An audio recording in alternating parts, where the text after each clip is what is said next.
Assalamualaikum warahmatullahi wabarakatuh. Perkenalkan nama saya Noval Jonarto Putra Aranto dari dengan NIM 434231139 kelas C2 Cloud Computing. Jadi sini kita masuk ke PPT di mana cloud computing itu diperkenalkan dari pengantarnya, jadi bencana digital sama dengan apa website lambat. Mengapa kecepatan adalah mata uang utama di era ekonomi digital?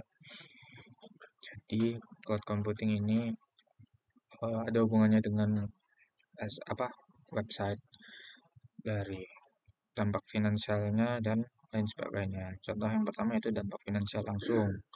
Jadi ada aturan 3 second rules. Jadi 40% user abandonment. Jadi di ekspektasi user hampir setengah pengunjung itu akan meninggalkan website jika halaman membutuhkan waktu lebih dari 3 detik untuk memuat. Nah, 1 detik pertama pun itu sangat krusial terhadap experience user itu sendiri. Nah, yang kedua yaitu langsung ke penurunan konversi per detik. Jadi bisa dilihat ini grafiknya 0 detik itu seberapa, dan konversi turunnya itu rata-rata 4,2% untuk setiap detik tambahan waktu memuat. Jadi 0 sampai 5 detik. Jadi analoginya itu seperti antrean abadi yang di restoran. Jadi ketika kita minta apa, kita pesan apa, tapi di restoran kita nggak dilayani, itu namanya antrean abadi. Jadi pelayan yang tidak menghampiri selama 10 menit, maka kita sebagai klien akan berteriak marah. Dan dia akan pergi ke restoran yang lain.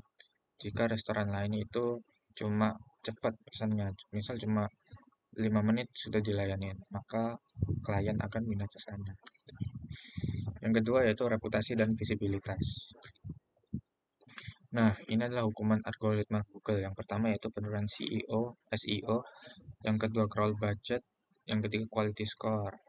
Jadi Google memprioritaskan core web vitals. Website lambat akan tenggelam ke halaman paling belakang di hasil pencarian. Yang kedua ada crawl budget, yaitu Google Bot akan lebih jarang mengunjungi website Anda jika loading lambat dan menghambat indeks konten baru. Yang ketiga yaitu quality score. Di sini dalam iklan berbayar, landing page yang lambat menurunkan skor kualitas dan meningkatkan biaya per klik. Lalu di sini lunturnya kepercayaan pada brand. Website yang lambat dipersepsikan sebagai brand yang tidak profesional, tidak aman, dan ketinggalan zaman. Jelas, 79% konsumen yang tidak puas dengan performa website melaporkan bahwa mereka kemungkinan besar tidak akan pernah kembali lagi untuk berbelanja. Jadi, lambatnya website kita itu mempengaruhi bagaimana konsumen yang berkunjung ke website kita. Semakin lambat, ya seperti analogi tadi, mereka akan berpindah ke restoran yang lain. Jadi ini ada studi kasus di perusahaan-perusahaan raksasa, contohnya di Amazon, mereka punya prinsip setiap lebih dari 100 milisecond delay itu merupakan penurunan penjualan sebanyak 1%. Kalau di Google, itu 0,5 second delay atau 500 microsecond delay itu penurunan traffic sebanyak 20%. Kalau Pinterest minus 40% load time itu kenaikan sign up 15%, dan Walmart sendiri minus 1 second load time itu kenaikan konversi 2%. Nah, selanjutnya ada pencurian anggaran marketing. Di sini ada 3, yaitu PPC yang sia-sia. Apa sih PPC yang sia-sia? Anda membayar untuk klik iklan. Jadi kita mengklik iklan itu bayar, tapi user pergi sebelum melihat penawaran kita. Jadi sia-sia aja gitu. Paid per kliknya. Lalu ada abandoned cart, yaitu proses checkout yang lambat. Yang ketiga ada customer lifetime value, kehilangan kesempatan untuk retensi pelanggan karena pengalaman pertama yang mengecewakan. Jadi impresi pertama dari pelanggan ke website kita atau ke restoran kita seperti analogi tadi itu kayak ya jelek gitu. Dan ini sudah selesai. Mari amankan aset digital Anda, dan itu dia pengantar ke cloud computing. Selanjutnya ada di revolusi cloud mini yaitu Docker. Nah, di sini saya akan memperkenalkan Docker, di mana Docker itu merupakan kayak bukan virtual, di cloud yang di satu OS gitu. Konsep cloud mini. Mengapa Docker Elementor infrastruktur modern? Nah, Docker Engine ini adalah platform open source yang memungkinkan pengembang untuk membungkus aplikasi beserta seluruh dependensinya dalam satu kontainer standar yang disebut kontainer. Nah, di perspektif bisnis ini, Docker itu memastikan aplikasi berjalan identik dimanapun, even di laptop, server internal, atau cloud publik, dan menghilangkan risiko bekerja di komputer saya tapi tidak di server. Jadi di sini ada analogi lagi, di sini analoginya kontainer kapal laut. Jadi standarisasi pengiriman. Bayangkan Docker sebagai kontainer baja standar. Tidak peduli apakah isinya barang pecah belah atau mesin berat, cara pengirimannya tetap sama. Kontainer dapat dimuat ke truk untuk pengembangan, dipindah ke kapal untuk testing, dan diturunkan di pelabuhan untuk produksi tanpa pernah membongkar isinya. Ini menciptakan isolasi sempurna dan efisiensi ruang yang luar biasa. Dan ini ada keunggulan dari Docker itu sendiri, efisiensi operasional dan optimalisasi sumber daya. Efisiensi resource dari VM versus Docker. Nah, yang seperti yang kita tahu VM sendiri itu eh, apa ya? Untuk server dia itu yang tradisional dan Docker ini adalah yang modern.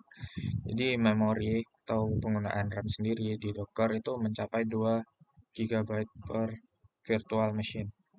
Kalau yang di Docker sendiri itu cuma 100 MB gitu.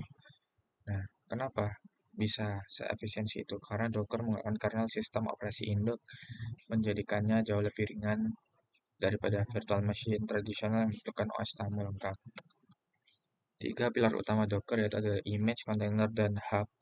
Yang pertama image, yaitu blueprint aplikasi, paket statis yang berisi kode pustaka, dan pengaturan lingkungan. Jadi isi dari image yaitu merupakan dictionary dari repository code-code kita dan environment untuk code kita itu. Nah, kontainer ini instance dari image. Dari kumpulan image dimasukkan ke kontainer yang sedang berjalan, unit komputasi yang terisolasi dan mandiri gitu. Lalu hub ini adalah library untuk berbagi dan mengunduh image dari Docker tersebut, image aplikasi yang sudah jadi gitu. Untuk uploadnya di ke Docker Hub. Nah, workflow-nya build, ship, and run. Kalau di build, kemas Dockernya menjadi image, ship itu unggah image ke registry atau cloud lokal atau lokal, dan run jalankan kontainer di server manapun. Ini memungkinkan tim IT untuk melakukan continuous deployment dengan resiko kegagalan infrastruktur yang minim. Nah, kecepatan deployment ini sangat cepat sekali, yaitu di 3 second, 3 second. Rata-rata virtual machine membutuhkan mungkin 5 menit dan mungkin bisa lebih dari 5 menit. Tapi kalau Docker sendiri ini hanya hitungan detik saja gitu. Jadi ini memungkinkan untuk menghemat waktu dan meningkatkan efisiensi. Nah, ini dia perbandingan Docker dan virtual machine sendiri. Yang pertama dari arsitektur, kalau virtual machine itu hardware level virtualization, kalau Docker itu OS levelnya. Dan kalau ukurannya beberapa gigabyte, yang Docker cuma megabyte. Startupnya di virtual machine sangat lambat, tapi di Docker sangat cepat.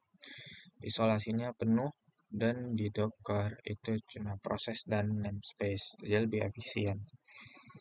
Dan nih, Docker tidak hanya mengubah cara kita menjalankan aplikasi, yang mengubah cara kita memikirkan infrastruktur sebagai aset yang pecah.